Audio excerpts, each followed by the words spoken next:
సిద్ధమని కేటీఆర్ చెప్తున్నారు. మరోవైపు ఇప్పటికే ఈ కేసుకు సంబంధించిన విచారణ తుది అంకానికి చేరుకుంది. సో దీంట్లో స్పష్టంగానే కనిపిస్తుంది ఇది న్యాయస్థానం ముందర నిలబడేటువంటి కేసుగానే కనిపిస్తుంది. ఎందుకంటే పూర్తిగా దీంట్లో ఉల్లంఘనలు అయితే స్పష్టంగా కనిపిస్తాయి. ఎందుకంటే మీరు కూడా గత ప్రభుత్వంలో ఉన్నారు.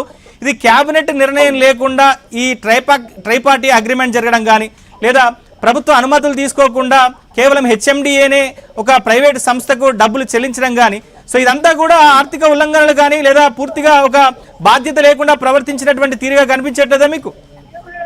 అంటే బాధ్యత లేకుండా ప్రవర్తించడం అంటే ఫార్ములా ఈ కేసుకు సంబంధించి హైదరాబాద్ లో కండక్ట్ చేపించడం అనేటువంటిది బాధ్యత లేకుండా ఉన్నట్టు కనిపిస్తుందా? ఎట్లయితుంది అది బాధ్యత లేకుండా? తెలంగాణ బ్రాండ్ ఇమేజ్ ని, హైదరాబాద్ బ్రాండ్ ఇమేజ్ ని పెంచాలి కాబట్టి 40 కోట్ల రూపాయలకు సంబంధించినటువంటి ఆర్థిక పరమైనటువంటి లావాదేవీలు పక్కదారి మళ్ళీ అంటున్నారు. పక్కదారి ఎక్కడ మళ్ళీ ఇప్పుడు కూడా సంస్థనే ఒప్పుకున్నారు కదా, మా దగ్గర అమౌంట్ ఉన్నదని చెప్పేసి వాళ్ళు ఒప్పుకున్నారు.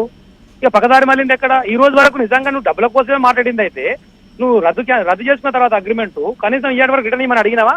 ఒక మెసేజ్ పెట్టినావా? ఒక మెయిల్ చేసినావా? ఒక ఉత్తరం రాసినావా సంస్థకి? అంటే నీ కాన్సన్ట్రేషన్ డబ్బుల గురించి, దుర్వినియోగం గురించి కాదు, కేవలం రాజకీయపరమైనటువంటి కక్ష సాధింపు చర్యగానే భావిస్తున్నాం తప్పితే ఇందులో ఎలాంటిది. ఎందుకంటే ఓపెన్ ఛాలెంజ్ చేసి ఇప్పుడు కూడా కేటీఆర్ గారు పోతప్పుడు ఏం చెప్పిండు? నువ్వు ఓటుకు నోటు దొంగవు, నా మీద అపవాదు పెట్టావు, నేను తప్పు చేసినాను, ఇద్దరం లైట్ డిటెక్టర్కి ఎదుర్కొందాం, లైవ్ లో టీవీలో కూర్చొని లైట్ డిటెక్టర్ పరీక్ష చేయించుకోవడం సిద్ధమేనా అన్నాడు. అంటే ఎంత నికార్సైనటువంటి కార్యక్రమం చేపడితే అంత ధైర్యంగా మాట్లాడగలుగుతారు మీరు కూడా అర్థం చేసుకోవాలి. ఎందుకు చెప్తున్నామంటే ప్రొసీజర్ ల్యాబ్స్ అంటే మీరు గమనించాల్సింది, ఒకవేళ ఎగ్జిక్యూషన్ పార్ట్ లో సంబంధించినటువంటి ప్రొసీజర్ ల్యాబ్స్ ఉంటే దానికి సంబంధించి చట్టపరమైనటువంటి ఏముంటాయి అనేటువంటి ఫస్ట్ తెలుసుకోవాలి. ఎక్కడైనా సరే ప్రొసీజర్ ల్యాబ్స్ అయితే గనక జరిగినటువంటి ఆర్థిక లావాదేవీలకు సంబంధించిన నష్టం ఏది ఉంటుందో దాన్ని తిరిగి కట్టమంటారు అంతే. దానికి ఏమో శిక్షలు జైలు పెట్టడం ఉండదు. ఎందుకంటే అక్కడ దుర్వినియోగం జరిగింది కూడా ఏం లేదు కాబట్టి, పక్కదారి మళ్ళీ కూడా ఏం లేదు కాబట్టి, డైరెక్ట్ ఎక్కడికి పోయింది ఆ సంస్థకే చేరింది కాబట్టి అమౌంట్. ఇంకోటి హెచ్ఎండిఏకి సంబంధించినటువంటి వాళ్ళ సొంత అధికారాల విషయంలో కూడా కొన్ని చర్చలు ఉన్నాయి. సొంతంగా వాళ్ళు డిసిషన్ తీసుకోవచ్చా, కంపల్సరీ అది హెచ్ఎండిఏ చైర్మన్ ఉన్న సీఎం గారికి రావాలా, లేకపోతే క్యాబినెట్ అప్రూవల్ కావాలా అనేటువంటి కూడా కొన్ని ఉంటాయి. ఎందుకంటే కొన్ని ఫైనాన్స్ కు సంబంధించినటువంటి అన్ని అప్రూవల్స్ క్యాబినెట్ ఆమోదం పొందాల్సిన అవసరం లేదు. కొన్ని సంవత్సరాలుగా వాళ్ళకు స్వయం ప్రతిపత్తి కలిగి వాళ్ళ డిసిషన్ తీసుకునేటువంటి అవకాశం ఉంటుంది. ఎగ్జాంపుల్ ఇప్పుడు హైయర్ ఎడ్యుకేషన్ కౌన్సిల్ ఉంది అనుకుందాం. హైయర్ ఎడ్యుకేషన్ కౌన్సిల్ సంబంధించినటువంటి అమౌంట్ విషయంలో, ఆర్థిక లావాదేవీల విషయంలో క్యాబినెట్ నిర్ణయమో లేకపోతే ఫినాన్స్ అప్రూవల్ అవసరం లేదు. వాళ్ళు సొంతంగా డిసిషన్ తీసుకోవచ్చు, ఆ కౌన్సిల్ కూర్చొని తీర్మానం చేసుకోవాలి. అట్లా కొన్ని ఉంటాయి.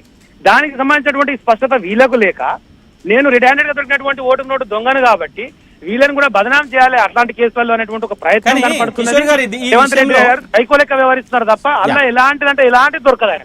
సో దీంట్లో కానీ ప్రభుత్వం కొన్ని వివరాలను అయితే బయటపెట్టింది. సో పూర్తిగా క్విడ్ ప్రోకో జరిగింది. ట్రైపార్టీ అగ్రిమెంట్ చేసుకున్నటువంటి ఏసీ నెక్స్ట్ అనేటువంటి సంస్థ ఇటు బీఆర్ఎస్ పార్టీకి ఎన్నికల బాండ్లను చెల్లించి తర్వాత ఈ రేసు నిర్వహించడం రాబని చెప్పి చేతులు ఎత్తేసిన తర్వాత ఆ సంస్థను ప్రశ్నించాల్సినటువంటి ప్రభుత్వం ఎందుకు ప్రశ్నించలేదు? ఎందుకు చర్యలు తీసుకోలేదు?